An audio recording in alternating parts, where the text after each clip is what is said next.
A história de The Last of Us não faz nenhum grande segredo sobre o centro da sua proposta, já que desde o início da temporada, o tema dessa jornada fica muito bem declarado, como um grande conto sobre o que é a intensidade do sentimento familiar entre pais e filhos. Então a verdade é que toda a base dessa história não é nada muito revolucionário, e muito pelo contrário, como a gente já viu nas infinitas vezes em que o tema do laço familiar foi levado para todo tipo diferente de narrativa, desde que o mundo é mundo.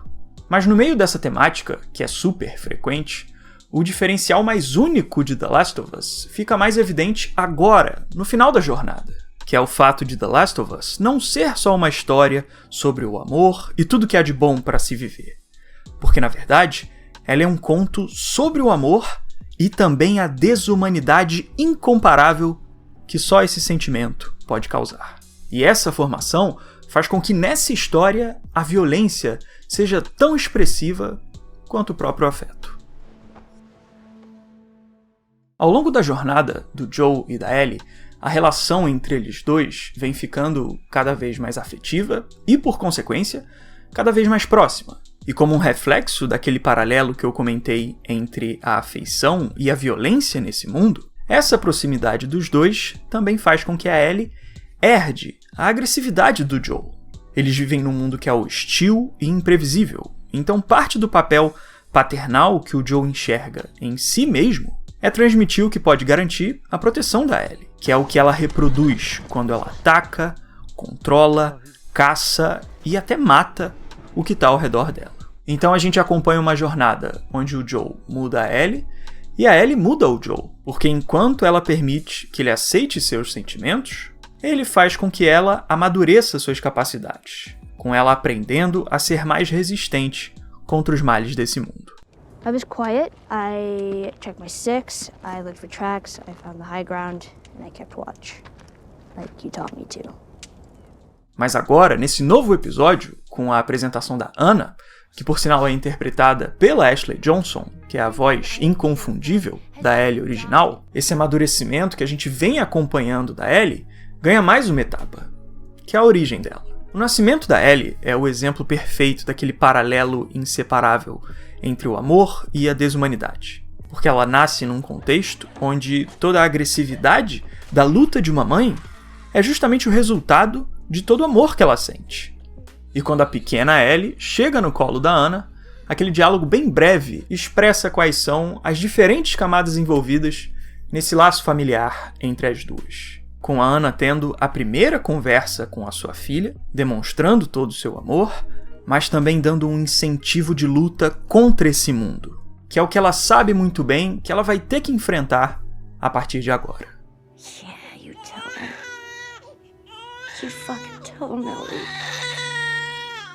E a herança da Anna não fica só perdida nas palavras que ficam para trás ali no momento, porque ela também pode ser materializada na faca, que é um legado transmitido que faz com que a Ellie tenha um apego natural por essa forma de resistir contra esse mundo. E tudo isso muito antes dela sequer ter conhecido o Joel. Give me my knife. Então, quando a Ellie descobre uma identificação pela capacidade agressiva do Joel, ela não está tomando uma nova direção completa na sua vida. Porque, na verdade, ela está seguindo um instinto do seu próprio sangue, de onde ela veio e das primeiras palavras que ela ouviu na vida. E é por isso que, com o amadurecimento dela, a forma de ação da Ellie se torna uma junção dessas duas figuras, com ela representando os ecos tanto do que já foi a luta da mãe, tanto do que também já foi a luta da figura do pai. E considerando que esses dois lutam pelo mesmo motivo, que é a sobrevivência da Ellie, o Joel acaba assumindo a continuidade do que seria a própria Anna, que é a posição que ele confirma agora, no final da temporada, quando ele mostra que é capaz de tomar a mesma decisão que ela também tomaria sobre a menina. Are people hurt?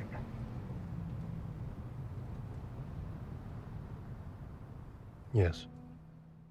Uma grande parte do desenvolvimento da relação entre o Joel e a Ellie é feita através das semelhanças que eles descobrem entre os dois. Mas o grande encerramento dessa temporada coloca os dois num dilema que afasta a posição deles, com cada um tendo um ponto de vista próprio e diferente sobre uma mesma situação. Só que mesmo nesse conflito, que é marcado por diferenças, as motivações deles continuam partindo de um mesmo ponto. Porque até quando eles são contrários, esses dois continuam sendo extremamente iguais. No início da série, vários elementos indicam como o Joe vive basicamente em função da Sarah, como a gente vê pela maneira como ele não arruma o próprio quarto, é largado com suas coisas e não tem nem tempo para consertar o relógio que ele ainda tem o costume de usar, como ele mostra. Porque o principal propósito que interessa a ele é o bem da sua família, da Sarah, e não ele mesmo.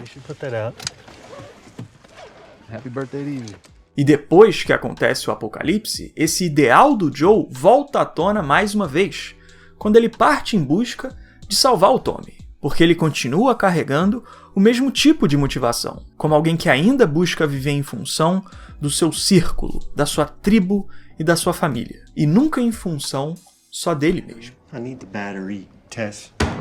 Truck's no good without one, and if I don't get to Tommy soon, he's gonna die out there. E esse propósito é tão essencial para a vida do Joe que quando ele se vê sem esse papel e carregando o fracasso por ter falhado nesse propósito, ele quase tira a sua própria vida. And I couldn't see the point anymore.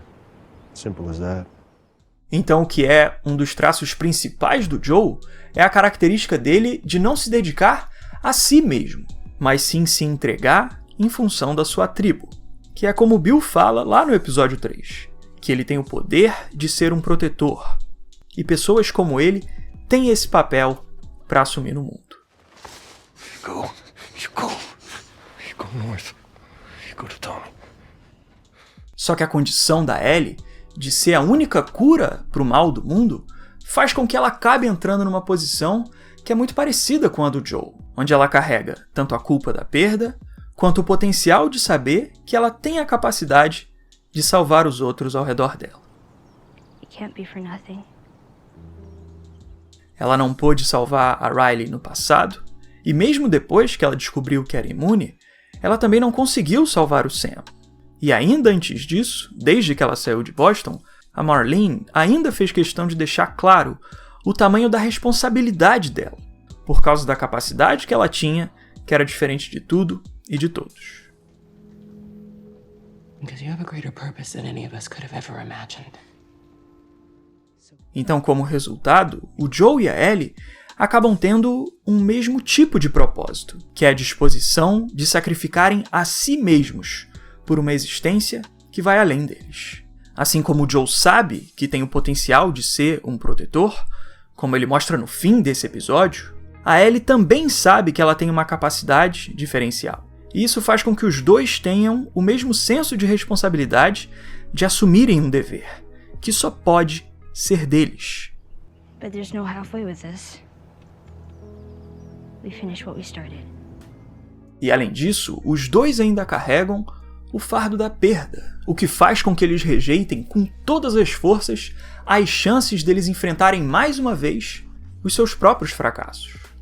A cicatriz dela é uma lembrança de antes da perda da Riley, da morte que ela ainda não podia evitar.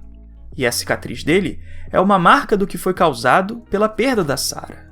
Então essas duas figuras chegam aqui juntas, sendo marcadas pelas mesmas cicatrizes do passado, que é o que dá a direção para o que eles buscam no futuro. E o grande dilema entre eles dois, que é o que encerra a temporada, é que o fato deles terem o mesmo tipo de propósito faz com que eles acabem sendo o obstáculo para o ideal do outro. Porque enquanto o Joe não abre mão da vida dela, ela também não abre mão das vidas que ela pode salvar. What do you mean? What else are we supposed to do? Nothing. We just go back to Tommy's. We forget about the whole damn thing. Então, no último momento desse grande ciclo dessa parte da história, o Joe e a Ellie não deixam de ser as figuras próximas que eles foram nos últimos tempos, tanto nos seus propósitos quanto nas suas culpas. E essa construção faz com que seja realmente impossível que essas duas figuras, que são tão próximas, completem os seus papéis juntos, porque o caminho de um depende do exato oposto do outro.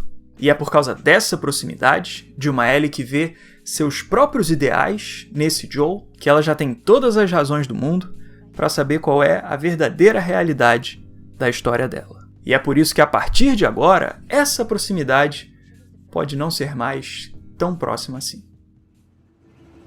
I swear.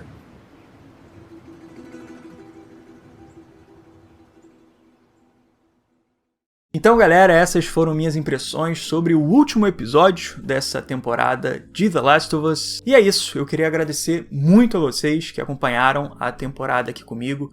Não tenho palavras para agradecer pelo apoio, pelo feedback, pelos comentários. Eu sei que essa série ela é de um gênero que acaba sendo um pouco diferente da maioria das coisas que eu já fiz aqui no canal, porque ela não é do gênero de fantasia, né, que foi meio que a maior parte das coisas que eu produzi nos últimos tempos. Então eu realmente agradeço bastante aí pelo apoio e confiança da gente embarcar numa jornada que foi um pouco diferente do que foram os últimos meses, mas que eu realmente fiz questão de fazer, porque é onde estava a minha cabeça, o meu gosto do que eu estava acompanhando no momento, e eu faço questão de ser totalmente sincero com o conteúdo do canal, de realmente trazer o que eu vejo valor, o que eu acho interessante de trocar com vocês por aqui. Então é isso, muitíssimo obrigado, e eu realmente não tenho palavras. Um outro detalhe, antes da gente encerrar, é que eu tenho vídeos sobre os jogos de The Last of Us também, é só você clicar na playlist aqui de The Last of Us no canal, que tem vídeos tanto com spoilers quanto sem spoilers, sobre The Last of Us Parte 2, que também envolve a Parte 1 também, né? Se você gosta dos jogos, quiser dar uma olhada, vou deixar aqui nos cards e na descrição, beleza? Se vocês ainda não são inscritos, quiserem se inscrever, é só clicar aqui embaixo. Pra gente se ver nos outros tipos de vídeos, eu já comecei a cobertura da terceira temporada de The Mandalorian. Se vocês estão assistindo, quiserem embarcar juntos, é só se inscrever por aí. E o link pro meu Instagram tá aí também, beleza? Então fico por aqui, espero ver vocês no próximo vídeo. Valeu e um abraço.